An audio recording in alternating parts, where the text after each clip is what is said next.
Okay, let me share my screen. Can you guys see my screen right now? Yeah. Yep. Yes. Okay. I wanted to start with an activity, if that's okay. Yeah.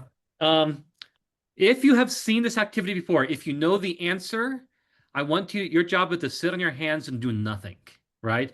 The goal is to not spoil anything. Does that make sense? Yep. Let other people figure it out. It's a puzzle. I'm going to give you a puzzle. What I'm going to do is I'm going to give you 3 numbers. And your job is to figure out the pattern that connects these numbers. Now, when you find out the answer, you're gonna be like, "Oh yeah, that's super easy. This, seems like there's a trick to it or something like that." It is supposed to be easy, but I just want to see if you guys, I want to see if you can figure it out. Don't blurt anything out. The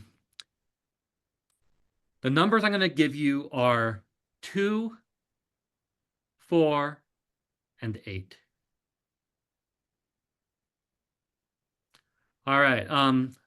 I can see you all here. So raise your hand if you think you know the pattern. So we have one person who thinks they know, David, Phil. Okay. I'm going to give you another 3 numbers that fit the same pattern. And the numbers are 3, 6, and 12. All right. Raise your hand if you think you know the pattern. Okay.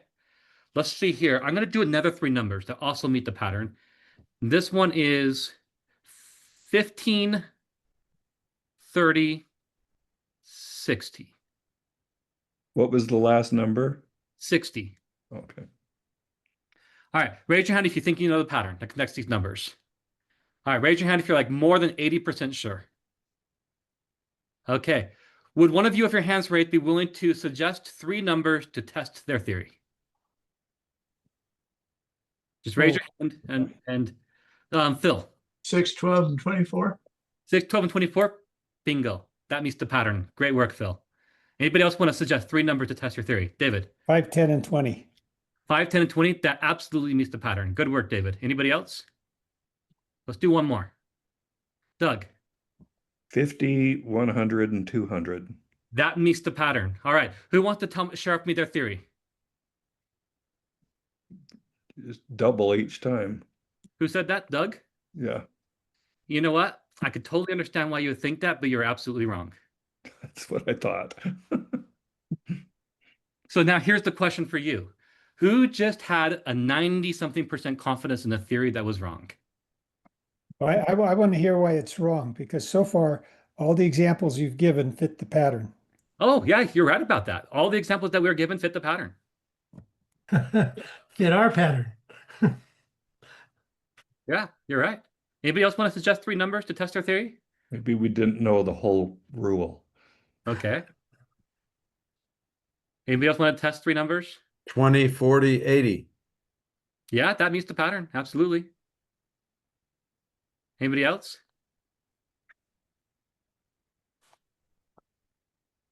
Put on our puzzle solving hats here. Mary. Oh, I thought I saw your microphone go off, so I wasn't sure. Okay.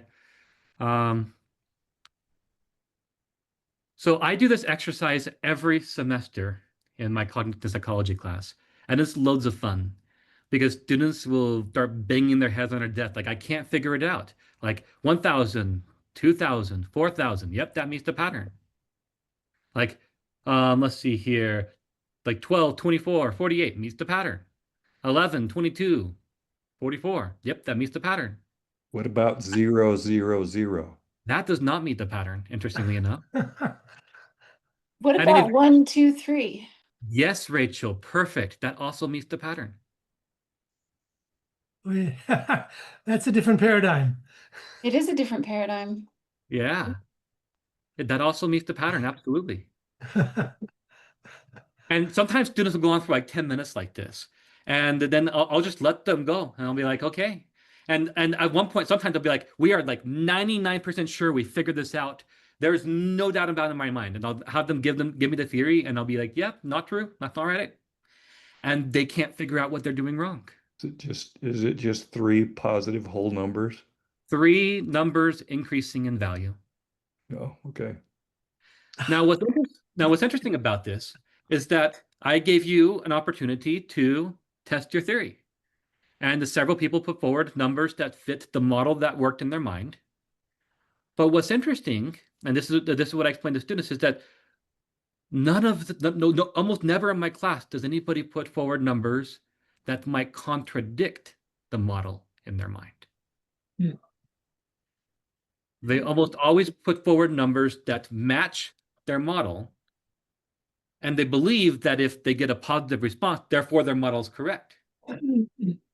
But at almost no point do they consider putting forward numbers that contradict the model in some way. The point of this, of course, is that we are essentially storytellers, narrative builders, narrative weavers, in all that we do. We're constantly creating models of our world, and we're expressing those models in terms of story. What's the story that we're telling? And we have a cognitive default to use and look for only data that conforms to the existing narrative in our story. I like to use the example of, I ask my students, who likes to play with Legos, right? And so one person will say, they like to build houses, and the other person will say they like to build spaceships out of Legos or rockets or whatever it is. And I'm like, okay, so when you're building this house or this spaceship or this rocket, do you use all the Lego pieces? And the answer, of course, is no, they don't. They are looking through the box for the Lego pieces that are useful to building the construction they are working on right then. And the rest of the Lego pieces are just experienced as noise. They're overlooked in favor of the pieces that are relevant to the project they are building. And in cognitive psychology, of course, we refer to this as confirmation bias. And this is the first takeaway from today's discussion, is that our default is to search for evidence that confirms our existing paradigms, that build the narrative or the story that we're already telling in our mind. And one of the challenges of this is that this then inevitably blinds us to data or evidence or factors that might not be useful for that particular story or that particular paradigm. And what this does is that this leads us to overestimate our confidence that the paradigm in our mind matches the reality that we're trying to describe. Because, like you, we're finding more and more evidence that conforms to that pattern that we've come up with, that sometimes never even occurs to us that there are pieces that we're overlooking, questions that we're not even asking in the process. I want to do another exercise real quick. This is going to be fun.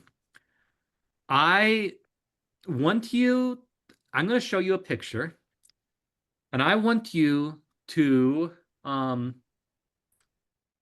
consider what happens in your gut, what happens inside.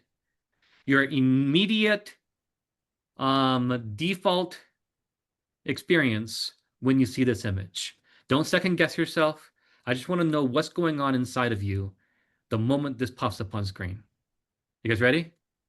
Sure. I apologize in advance. Here you go. Oops, that didn't work. All right, ready? Here you go.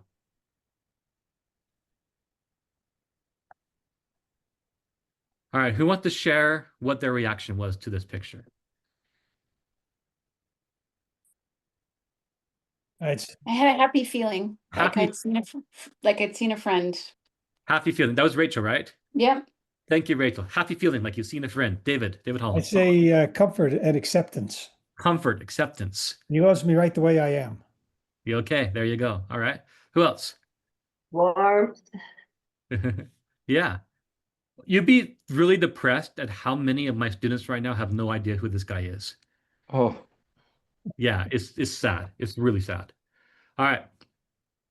Most people, they see this image and they respond like, if they know who he is, they're like, oh, I feel warm. I feel accepted. I feel loved. I feel happy. I feel nostalgic. Just a whole rush of warm feelings that come in. Now, this one you may or may not relate to you. I'm going to do another one real quick. You may or may not relate to this one. I have no idea. But I want you to consult what's going on inside, again, when I show you this next picture. You ready? Sure.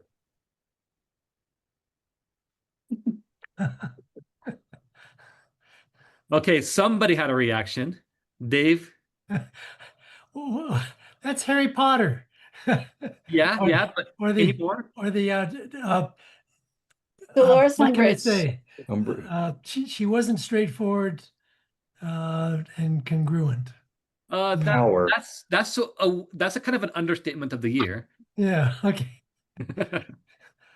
All right. Not Power. a likable figure in the way she presented.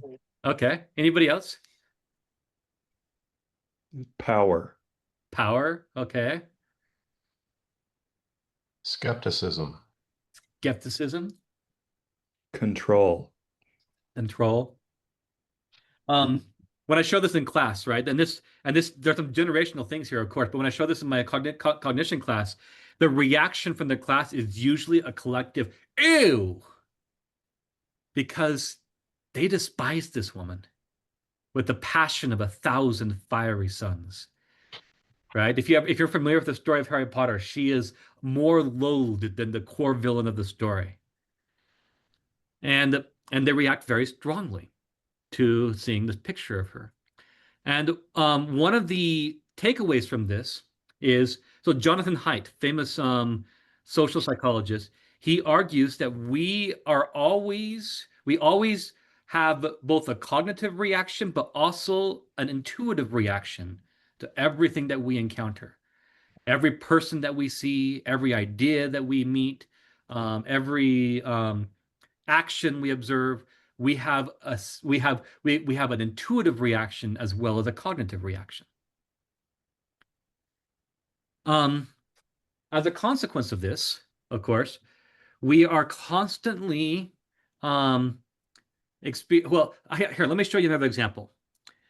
This one I like to share with students. This comes straight from Jonathan Haidt's research.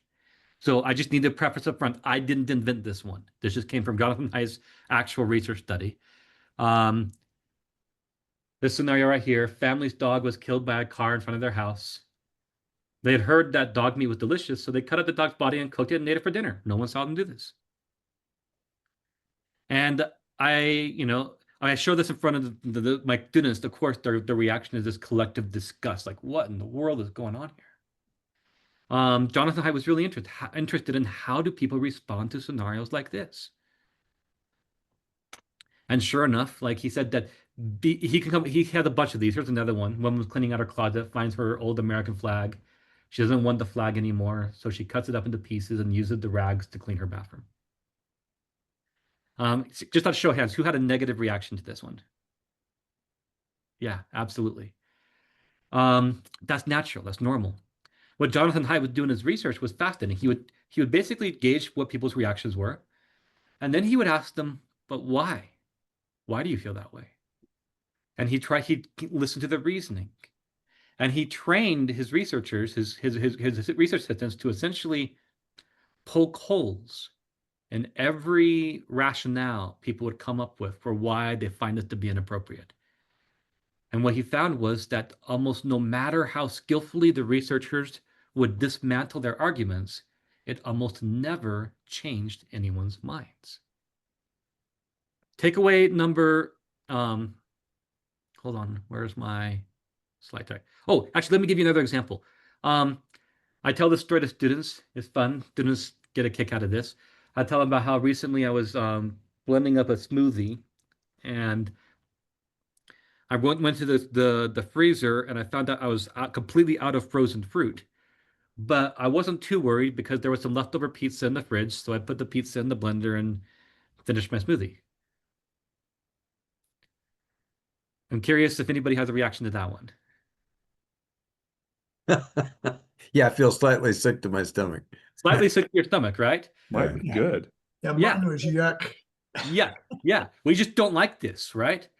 And I'll bet you anything that you didn't even have a reason in your mind for it. It was just a purely like emotional reaction to it. Now, again, the takeaway here is that underneath all of our stated beliefs, all of our stated convictions, there are what we refer to as unstated sentiments, intuitive reactions to the world, intuitive reactions that we don't even necessarily choose for ourselves per se. Reactions like yuck to the blended pizza, or this story about the flag is making me uncomfortable, or warm fuzzies with Mr. Fred Rogers.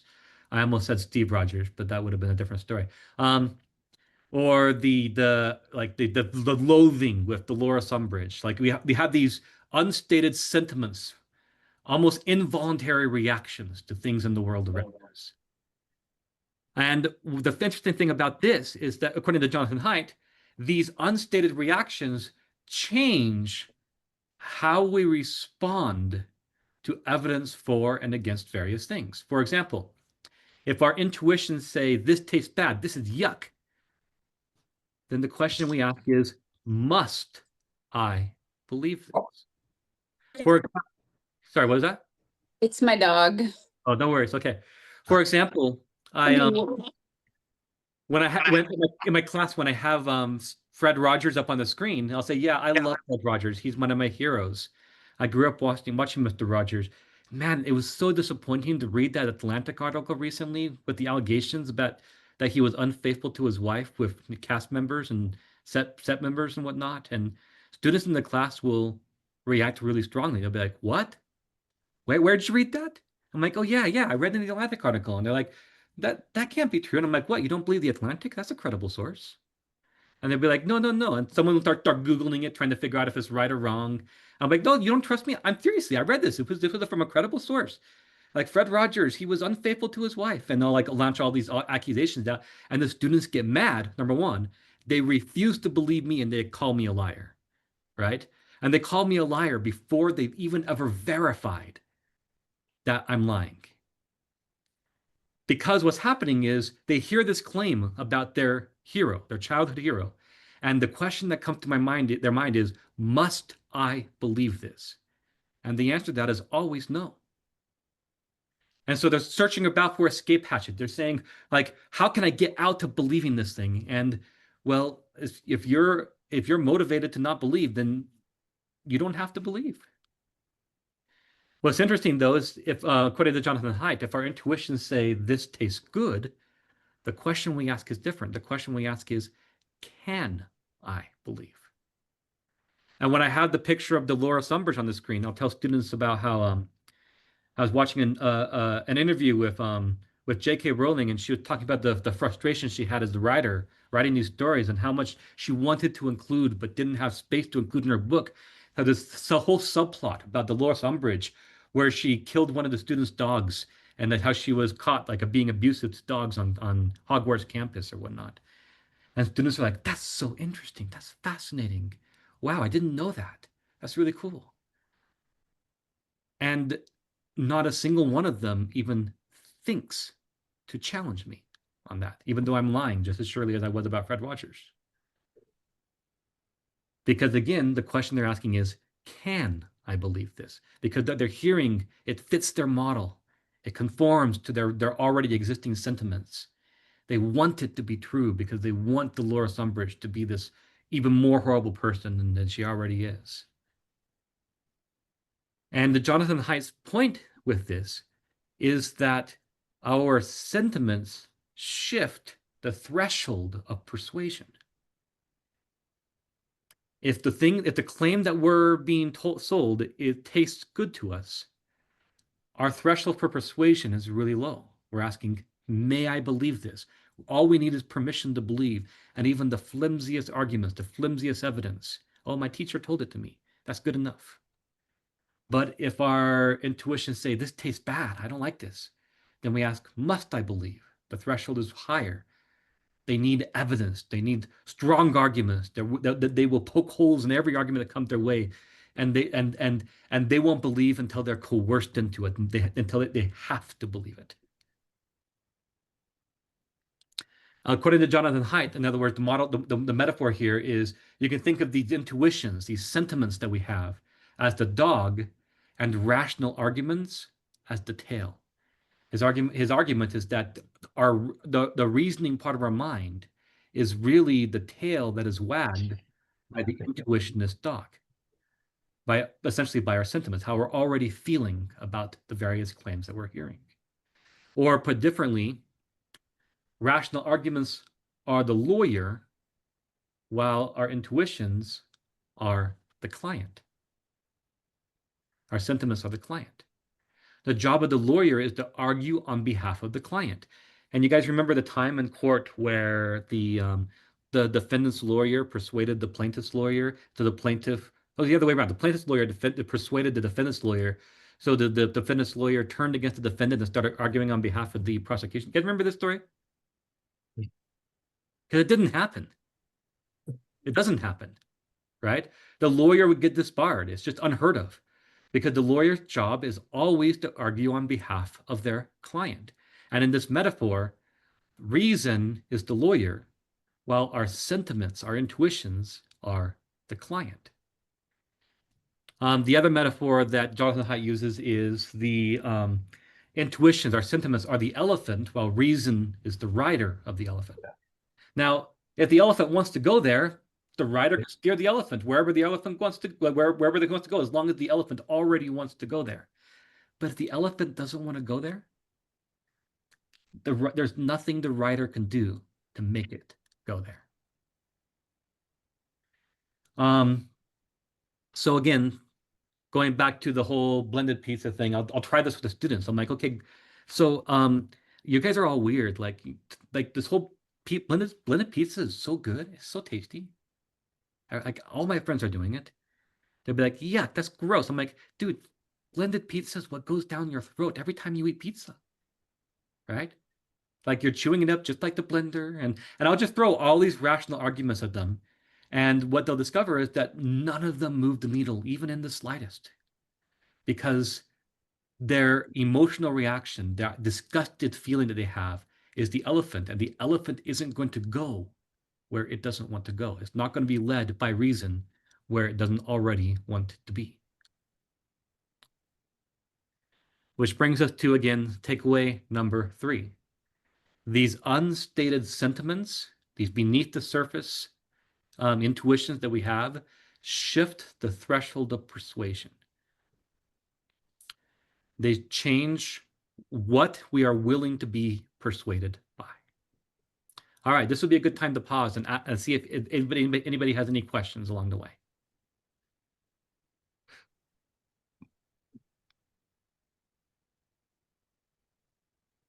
Well, just a general question is that I'm a great fan of Jonathan Haidt. My brother probably knows that.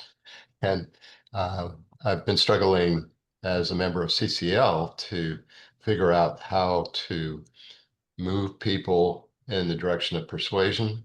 Yeah. And away from this idea of lecturing and educating people.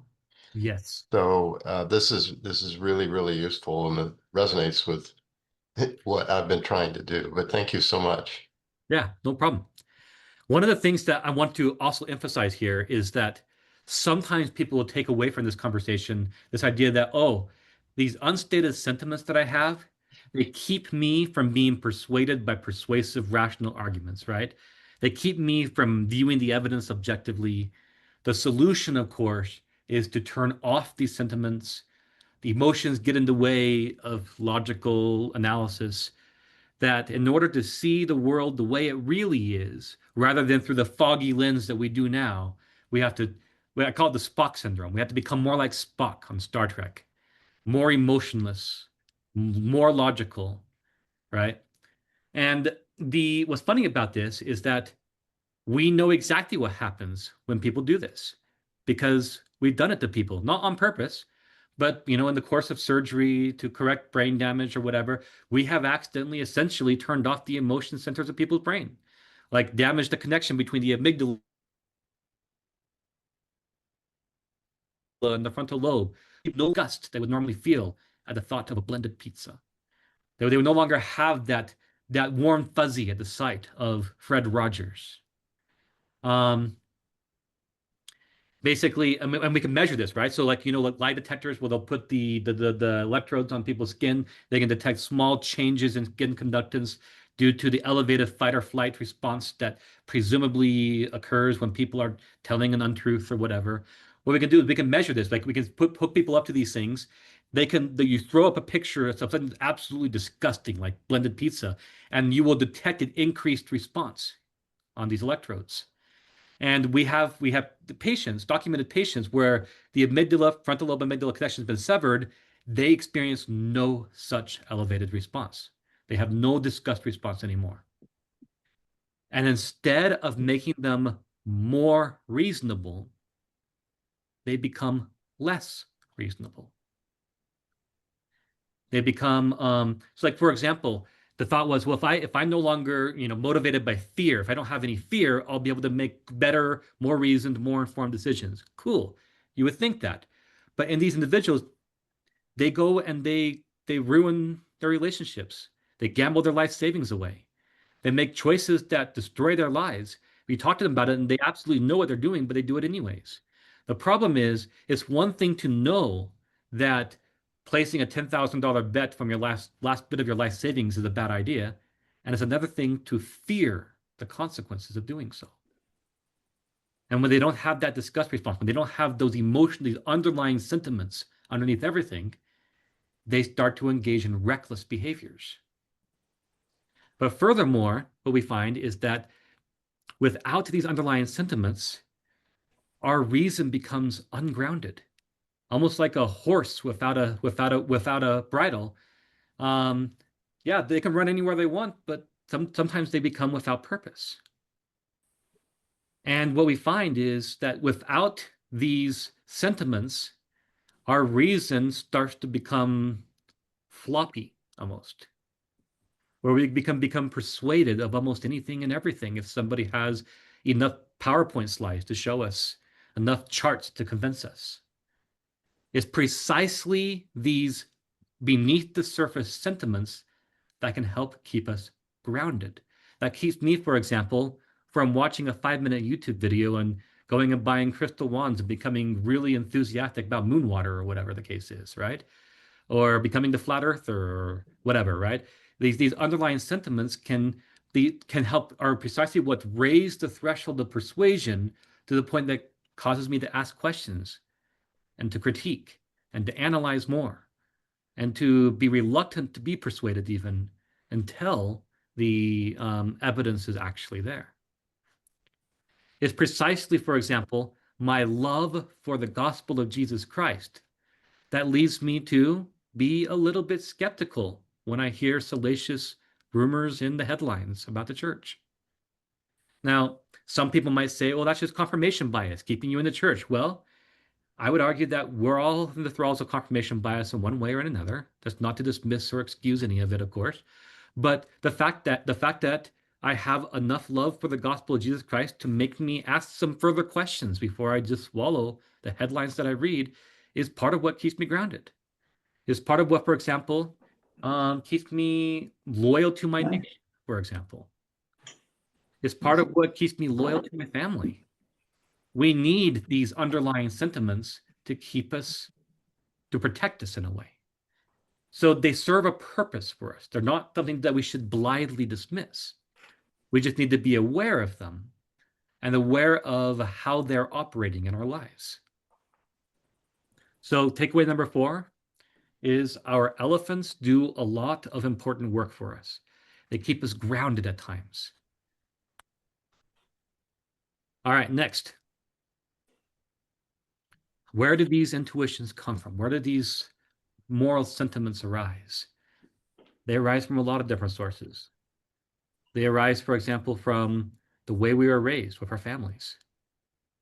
They arise from our peer groups, our friends, our interactions with others like us.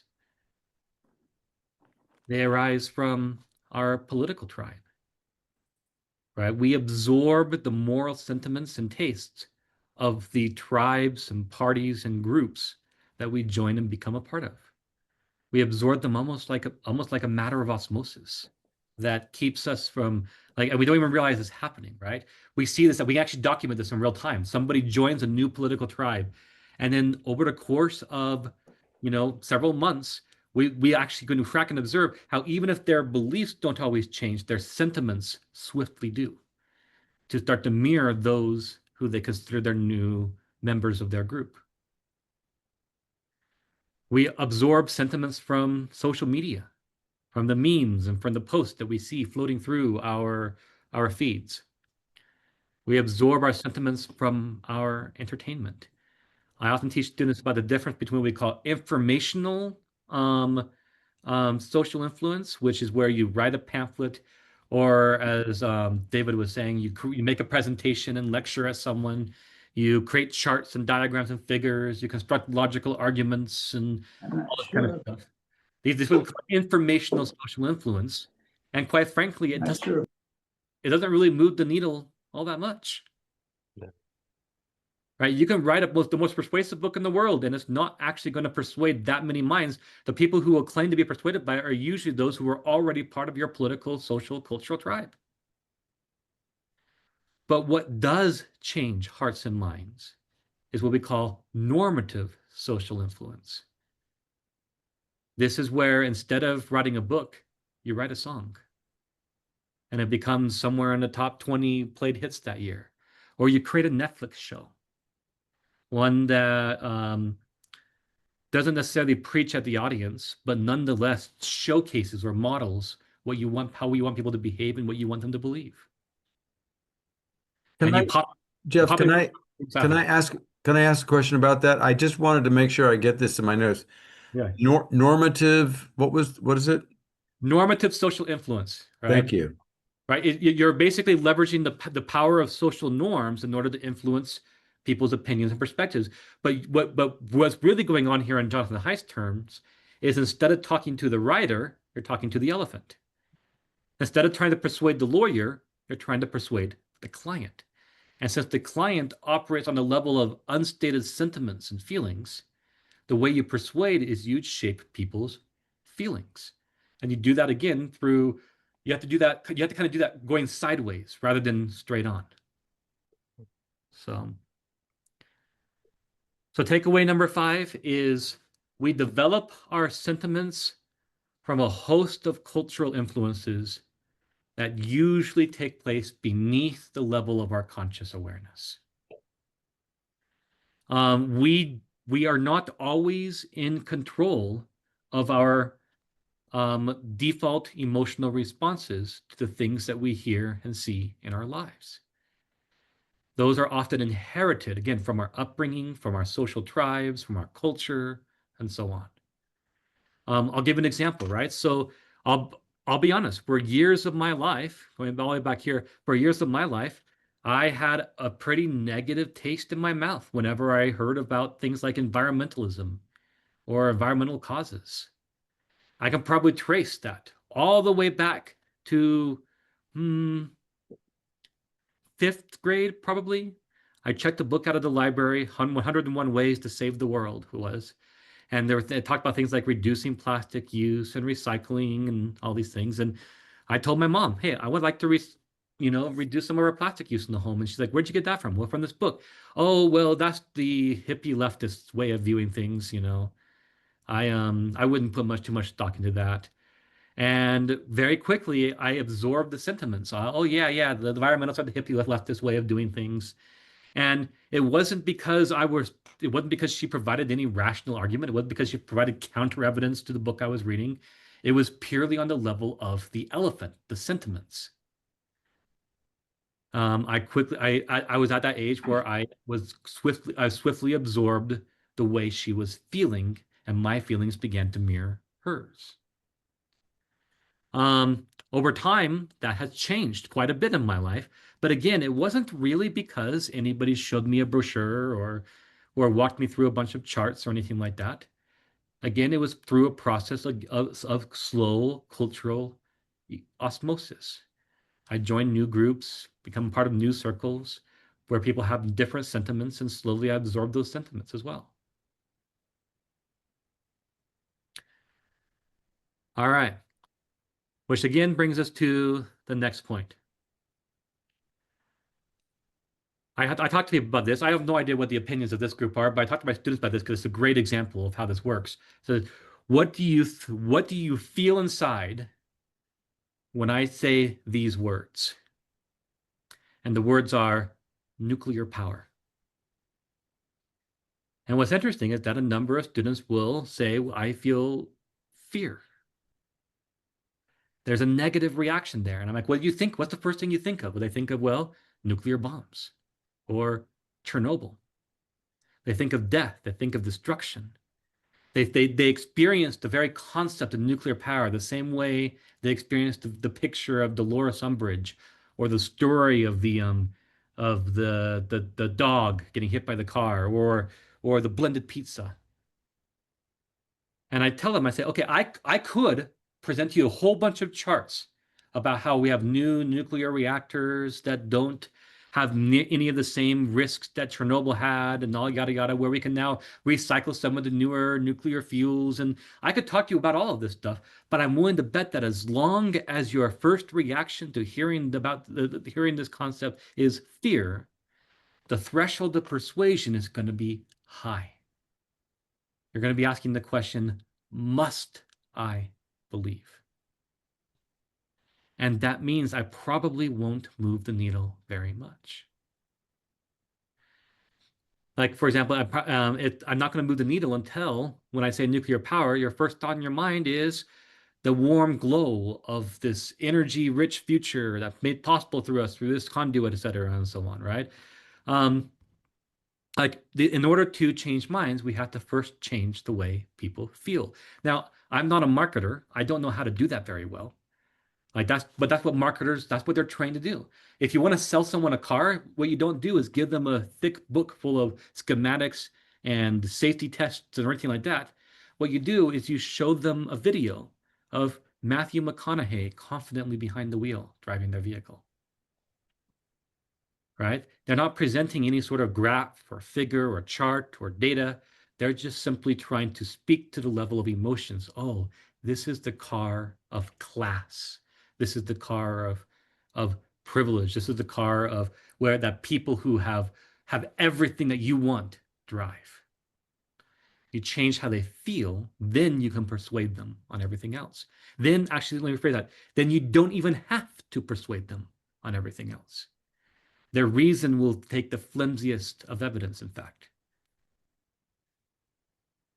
Similarly, again, like if your reaction to environmental causes, environmental conservation, or any issue related to the environment is, well, that's what the raging, angry leftist hippies do, with who are all disrupting the traffics and chaining themselves to oil platforms, then that feeling, that distaste that people feel is going to be visceral, and it's going to be lasting, and it's going to prevent them from being persuaded to support even good causes that have absolutely nothing to do with the people that are making them uncomfortable. In other words, in order to persuade people, you have to change how they feel in response to these issues. They have to, for example, hear about conservation and feel that sense of loyalty, patriotism, love, concern, rather than this fear, this anger, this, et cetera, and so on. And the very last thing that you want to do for your cause, for anyone's cause, for anything that you're working on, is to politicize it, to make it into another political football, where suddenly half of anybody you're trying to persuade now suddenly experiences that intense negative sentiment toward everything that you are trying to do. Which brings us to takeaway number 6. To persuade, we must change hearts, not merely minds. Persuasion is actually more about changing hearts than it is changing minds. In fact, I talked to when I talked to my class at BYU Idaho. I asked them, okay, who here served the mission for the church? And most of the hands will go up. And I'll say, do you guys remember that time in the MTC when you memorized the list of historical evidences for the Book of Mormon? And all the hands go down. You remember that time when you practiced the theological arguments in favor of an embodied God? All the hands go down. And I'm like, that's because it wasn't there. As a missionary, you're not trained to speak to the mind, you're trained to speak to the heart. You're trying to change people's hearts by inviting them to read, inviting them to come to church and to meet members, to sing the songs of worship and praise with us, to become acquainted with the book, to pray and to ask God. who speaks both to our minds and our hearts, of course, we read in the Doctrine and Covenants, but I think very largely when God speaks to us, it is often about changing how we feel. When we ask God to tell us that the Book of Mormon is true, we're asking him to change how we feel. Which brings me to the last point of today. When it comes to our own truth seeking, we saw at the beginning of class how quickly we were able to develop unwarranted confidence in models or paradigms that we hadn't actually tested against reality. I was reading a book recently that described how pilots flying in fog can sometimes experience spatial disorientation, and they don't know where they are relative to the ground. They don't know if they're flying down or up or upside down even. Divers in water, if they're not, in not particularly normal circumstances, but in some extreme circumstances, can sometimes swim down thinking they're swimming up because we can't always actually trust our inner ear. Like we can gain confidence, supreme, unyielding confidence in perspectives and ideas that, again, we haven't actually tested, that we actually haven't thoroughly explored or investigated or examined the contraries, which means that we can't always trust our own inner gauge of where we are at or our own sense of confidence in our own theories and paradigms. We need to look and check our instrument panel. Pilots need to trust their instrument panel more than they trust their inner ear. Divers need to trust their gauges more than they trust their inner ear. Similarly, hikers in a forest need to trust their compass more than they trust their own sense of direction. We need sources from outside of us. Sailors sailing the open sea can't navigate on wishes and willpower. They need fixed anchor points to guide them. They need to look not within themselves, but upwards and outwards to get their bearings. In a similar way, because of confirmation bias, because of all these other processes that we've been talking about today, if we have a desire to arrive at truth, then we too need to have an instrument panel of our own. What do we trust in our lives enough to correct ourselves when we find ourselves contrary to it?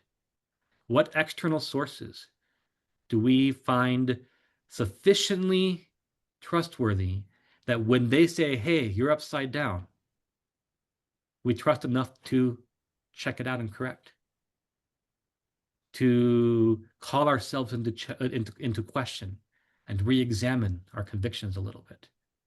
And if we don't have anything like that in our lives, then I would suggest that we are going to be just as easily discombobulated, just as easily disoriented. The way I might think about it is the compass, the inner compass, has to respond to something that is outside of us, to the electromagnetic fields around the earth. And I'll end on this today because this is my style as an instructor at BYU Idaho. I always bring everything back to the gospel. I'll say when it comes to seeking truth, again, the seeking truth is more than just about landing on the right ideas. It's also about cultivating the right feelings and the right sentiments. If we have the right feelings and the right sentiments, the right ideas will surely follow.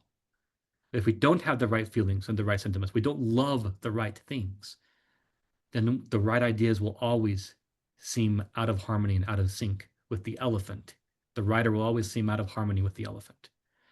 And so I tell my students there's probably no prayer that I believe God is more willing and ready to answer than a prayer that goes like this.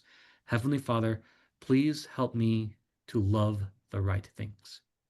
Help things that are good and true and just to taste good, true, and just. Help things that are not good, not true, not just to taste bitter to me. Help me to change and calibrate how I feel so that I can then have a better orient myself in the rest of the world. So the takeaway number 7 is seeking truth is as much about cultivating right sentiments as it is about discovering right ideas. Thank you so much for your time. That's all I have for today, actually. I fully expected and wanted to be able to answer questions, but I actually have to be across town in 4.5 minutes. So, bravo. But if you have any last minute, like 30-second questions, I can probably answer that. Do you Yeah. like the book Switch? What was that?